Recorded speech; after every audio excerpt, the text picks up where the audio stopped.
skräckvideos jag ska reagera till. Fast detta är animationsskräckvideos. Den här på 30 minuter, så nu kör vi. I have 3 sisters. Okay. Crystal, Kiara, and Melissa. Alltså, I'm the youngest and only boy. Growing up, we lived in a haunted house. In fact, the neighborhood was haunted.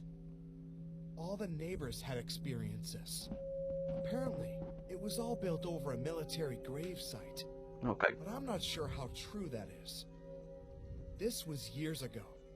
I was about 5, I think, and my sisters were around their early teens. Our cousin, Vincent, who we call Vincy, was staying over. He's the same age as my sisters. We used to play hide and seek with all the lights in the house turned off, apart from any room our parents were in. So this night was going great. The only source of light was a flashlight that the seeker had. Crystal was usually found quickly because she had, and still has, really long curly red hair, and it almost glowed bright orange in the light. Kiara has long straight blonde hair, so she was found quickly too. But Melissa and I have black hair, so we could blend in better. However, this night, Kiara was the seeker. She found us fairly quickly and only had Vincy to find. So she went to our parents' room and shined the light inside. Our parents had 2 white wardrobes that were attached on either side of a white dressing table, with a mirror on top of it. Kiara could see one of the wardrobe doors was slightly opened, and inside of it, in the darkness, she could see eyes staring at her. She laughed and shouted, "Found you, Vincy!" But the eyes didn't move. They just stared at her. "I see you, Vincy," she laughed again. Suddenly, on the opposite side of the room, the curtains of the window flew open, and Vincy jumped from the window ledge laughing.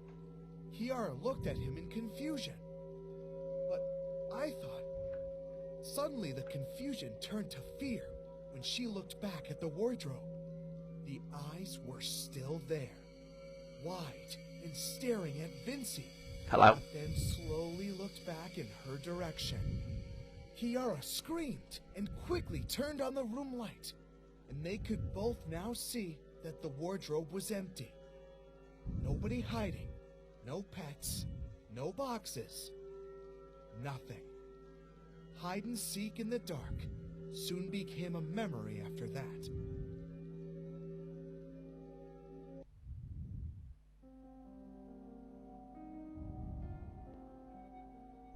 This happened a few weeks ago. I live in California, and have always been good friends with this kid named Ethan. We had all the same interests, so we got along great. But that's besides the point.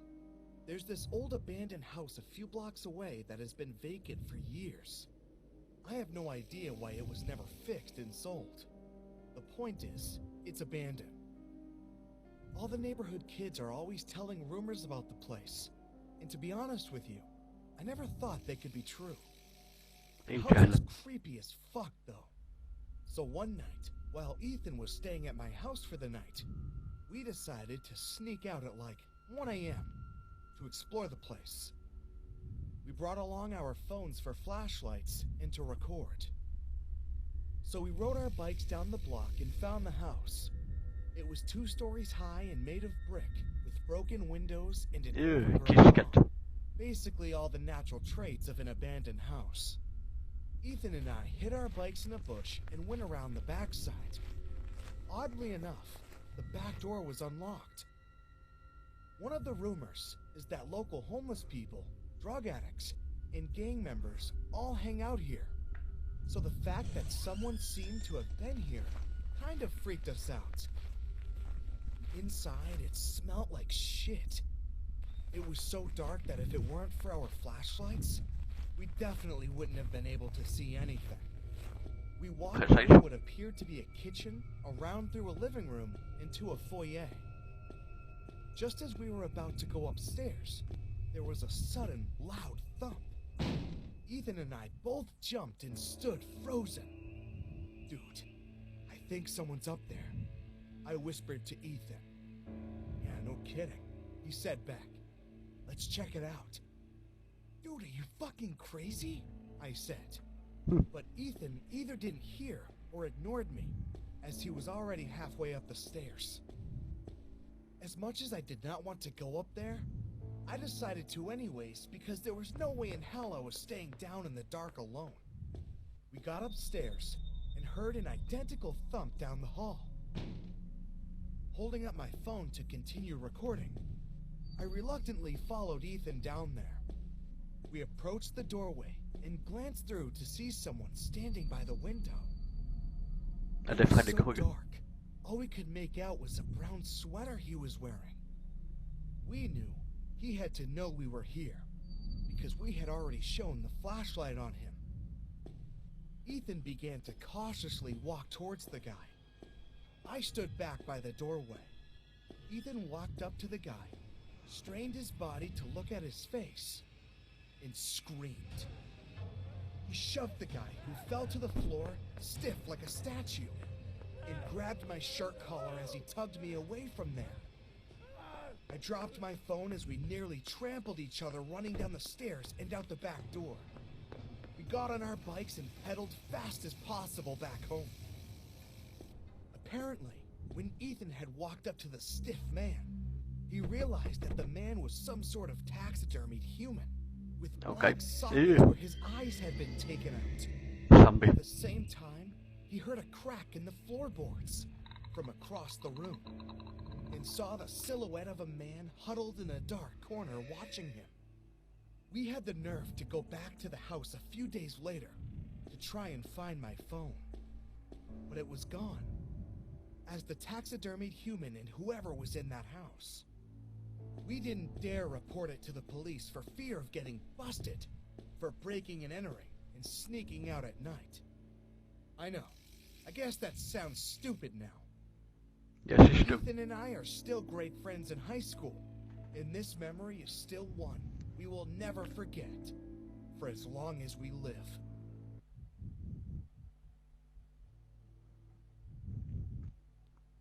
A few years ago, while I was in high school, the deep web was becoming very popular. I never really got into it until my friend told me about it because he was into that weird stuff. Okay. One day after school, I had nothing to do, so I went onto the browser Tor. I didn't really see much, so I called my friend over so he could help me out. Once he got to my house, we started searching more and more. We saw a lot of drugs and illegal weapons, stuff like that. Then he clicked on a link that was in a chat room. Det måste gå in på And the deep link web. said, "Watch this." As we're sitting there, we're just staring at the screen that went from black to the outside of a building within a few seconds. And out of nowhere, a sticky note that said, "Want to see something cool?" So then I typed, "Yeah, sure." What was weird was the guy wouldn't type. He just showed sticky notes in the camera. And he also never spoke. All of a sudden, the camera started moving toward the building that it was facing. As we're watching him move toward the building, we noticed that the building was in our neighborhood. Then he quit moving and put another sticky note that said LOL. That kind of creeped me out. And then a person entered the building, which was eerily dark. The camera stopped at a padlocked door and then unlocked it and opened it. The camera moved toward the back of this dark room, and there was a dog bowl on the floor. Now, Okay. at this point, the camera was only facing the dog bowl. A few moments later, whoever the person was that was holding the camera put something in the bowl that looked like just slop. Honestly, it looked like feces. Then you hear another door open. A girl crying in the background, along with a chain dragging. This girl shows up in the camera crying, with a chain around her neck. And the guy shoved her face in the bowl and puts a sticky note in front of the camera that said, "Cool, right?" Then the screen goes black. We sat there for about 10 minutes in disbelief, but the stream was still live. Then out of nowhere, the camera was back on. Then it was in the corner of my street. Then another sticky note that said, 545 East 99th Street off of St. Clair. That was my address. Then another sticky note that said, "Open the door." We sat there confused, then out of nowhere, a knock at the door. I grabbed my phone, jumped up, and we both ran to the back door. Then we heard a knock at that door right before I grabbed the handle. At that point, we had someone at the back door and someone at the front door knocking. We were stuck. Critical thinking wasn't my strength at that point. We ran upstairs, called the cops, and locked ourselves in my room. The cops showed up, but no one was outside. Okay. Only items that the cops found were 100 sticky notes, all with my address written on them. I told the cops about the building with the girl, and they found it. The girl was 14 and had been missing for 5 weeks. We moved out of that house within a week. But I would never visit the deep or the dark web again.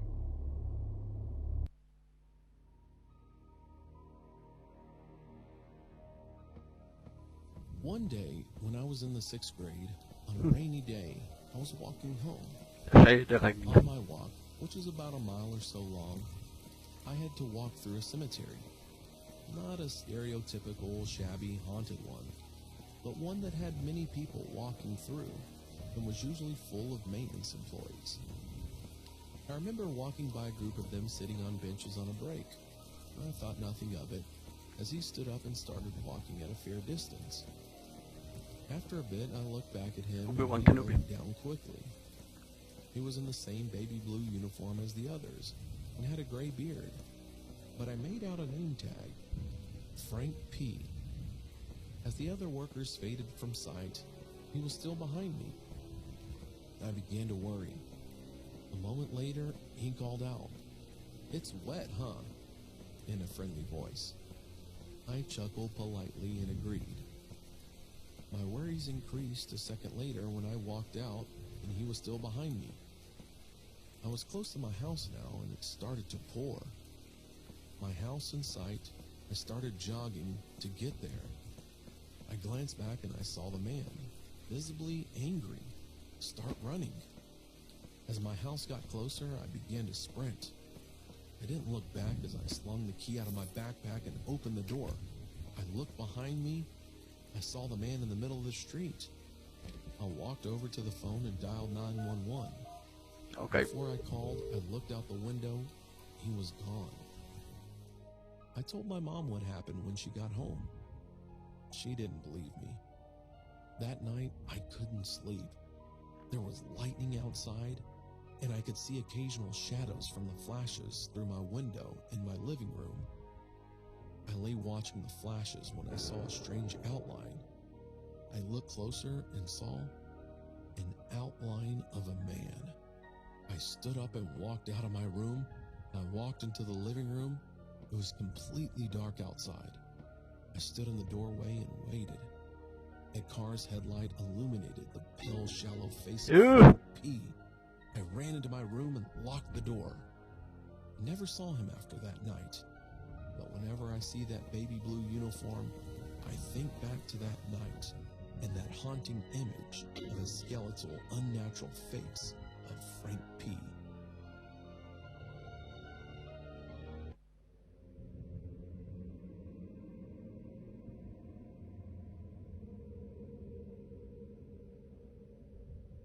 This is a true horrifying incident that happened to me when I was very young. The year was 2007, and I was an 8-year-old girl studying at a primary school. The school was old, and it was built after the war and Japanese invasion in my country. I heard that there were Japanese army men and local people killed on the land brutally, and many teachers and students claim that they have encountered paranormal activity. Although I've never seen anything paranormal at the school, this place still gave me a creepy vibe. My class was located on the 2nd floor, just beside the girls' bathroom.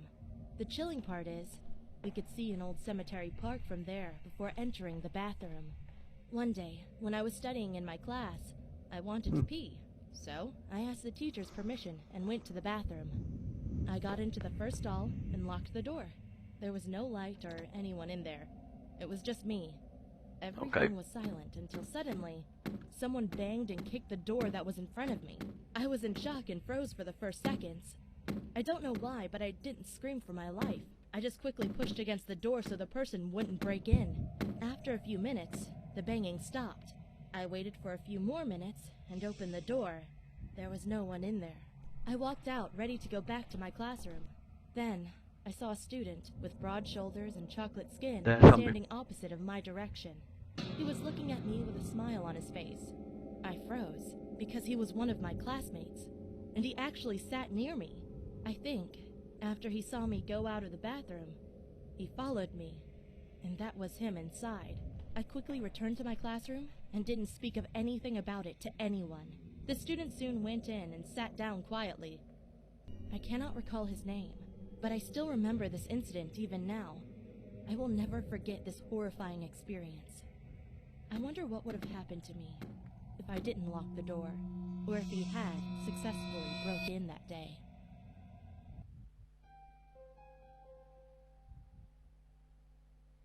This happened a few months ago when my family and I were driving back from my aunt's house in Carmel. The sun was slowly starting to set as we continued driving. As my mom started to get tired of driving, my dad spotted a nice-looking hotel that was pushed back in the forest. My mom pulled over and we walked towards the hotel. Okay. The place seemed nice, but I had a bad feeling about the hotel. My dad asked the lady at the front desk if there were any spare rooms that we could stay in for the night. The lady surprisingly said yes, but that our shower was broken and that unfortunately they wouldn't be able to fix it. But she said we could use the community showers on the second floor. We took the elevator up to our room and set down our things. I decided before I went to bed that I would use the community showers. As I walked to the showers, I realized that they were much different than normal showers. To start off, there was a door connecting the boys' community showers to the girls' community showers. Secondly, instead of shower curtains, they had glass doors. So much for privacy. As I looked around, I realized the showers were completely empty. I thought to myself, if I took a quick shower, then I wouldn't have to worry about anyone walking in. I hopped in and washed myself. As time went on, the glass started to get very foggy and I couldn't see anything outside. I heard the door that connected the boys' showers to the girls' showers open. Why the hell would a boy want to come in here? Since I couldn't see anything, I decided to wipe my hand on the glass to get rid of the fog. As I did that, I saw a homeless man in his mid-40s with hazy hair, with his face directly on the glass looking at me with a smirk. As I looked down, I saw he was holding a large kitchen knife. I screamed and I opened the glass door as fast as I could, knocking the guy to the ground. I quickly grabbed a towel and ran out. I ran to our room and told my parents what happened. They immediately called the police and they arrived and searched the showers. They found him knocked out in the same position I had knocked him out in. Apparently, he was a registered sex offender and even went as far as to raping a girl my age. They arrested him and I'm not sure what they did after that. This story still terrifies me to this day, and I never went back to the hotel in fear that I might see him again.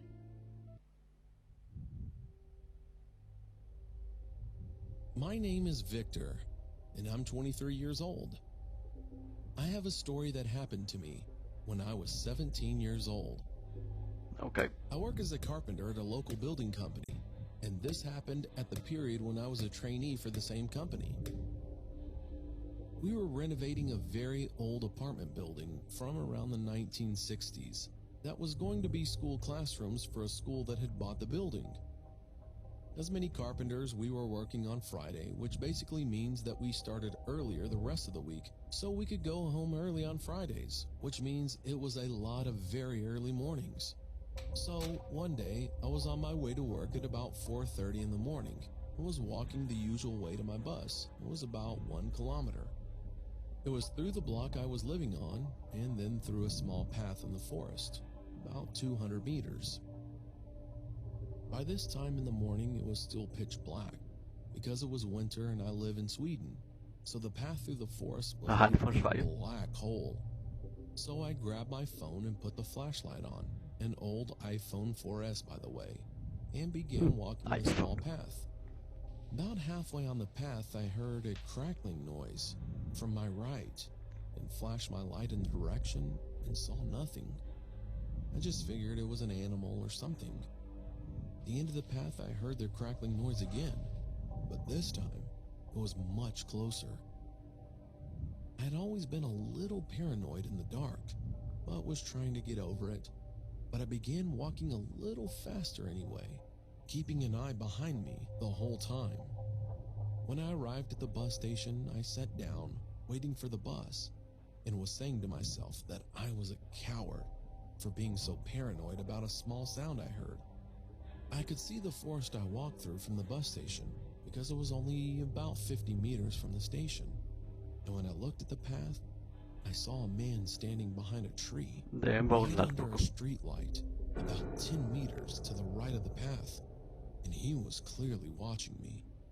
He was wearing black pants and an old light blue, almost pastel-colored jacket, like it was from the 80s.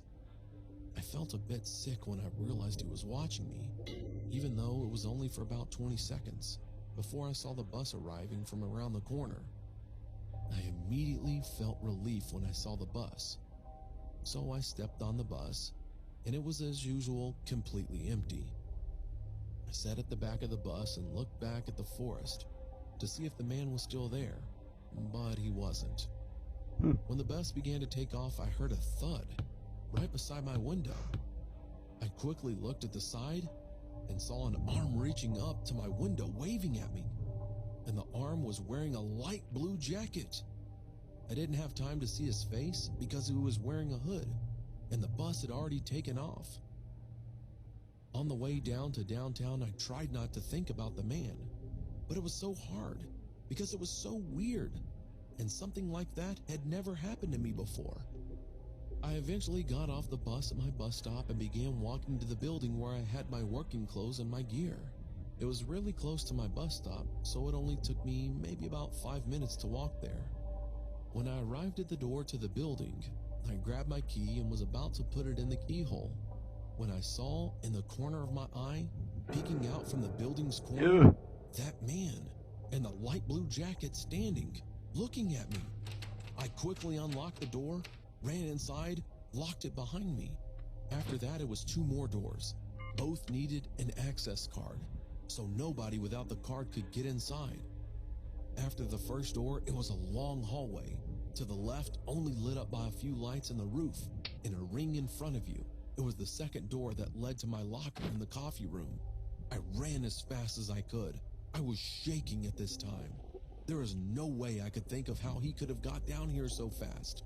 I put on some coffee and changed to my working clothes.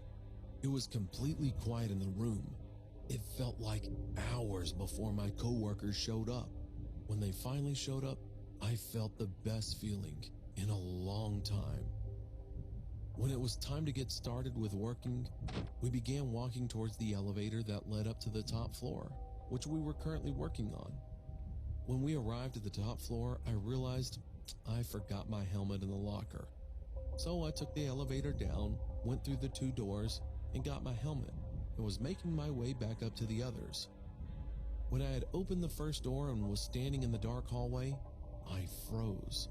I heard someone whispering my name from the back of the hallway. I looked down the hallway and saw the same man, the same light blue jacket. He was standing there looking at me. Then he said something I will never forget.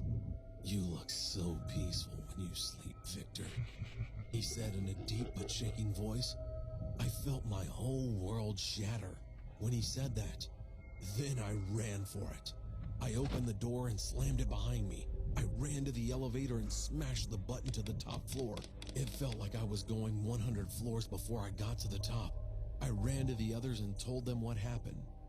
They just laughed at me and thought I was silly, saying that nobody can get in there without a card. I planned to call the police, but I didn't for some reason. Probably because I didn't want to look like a coward in front of the others. Eventually, I never saw that man again. I don't know if I was hallucinating or he was really there. I have no idea. But I never walked the same path to my bus again, and I always sleep with my curtains down, even to this day.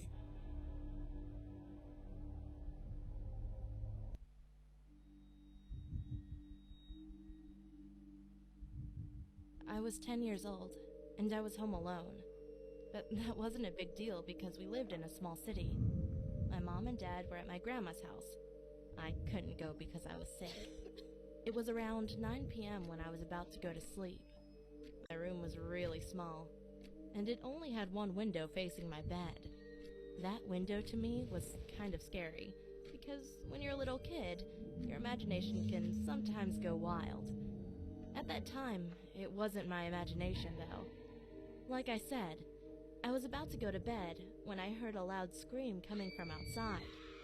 It was really scary, but I tried to be quiet so I could listen to what was going on outside. Nothing was happening, though. It was really quiet, like nothing had happened at all. Quieter than normal, actually. Some time had passed, and everything seemed okay, so I just laid down and tried to sleep. 1 hour later, I heard that loud scream again, but this time, it seemed to be closer. I froze. I was so freaked out I couldn't even move. 30 minutes later, Okay. again, the same scream. At that point, I was about to cry. I don't know why, but that scream wasn't just a scream. It was at this high pitch, and it was just so creepy. Ugh. Finally, 15 minutes later, I saw something at that window.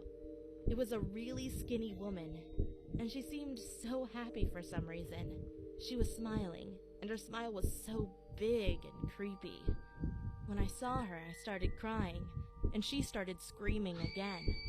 I was horrified. She was just looking at me, smiling and screaming for the whole night. The next morning, my parents came back home, and I told them everything. They called the police, and the police found out that my window, that was facing my bed, was broken. But it didn't seem like it was broken with some sort of weapon, but as if it were broken by a really high pitch.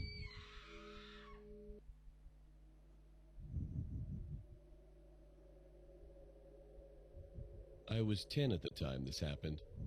I loved my bedroom, since it had a TV, a bed, and a closet, with my computer on my desk.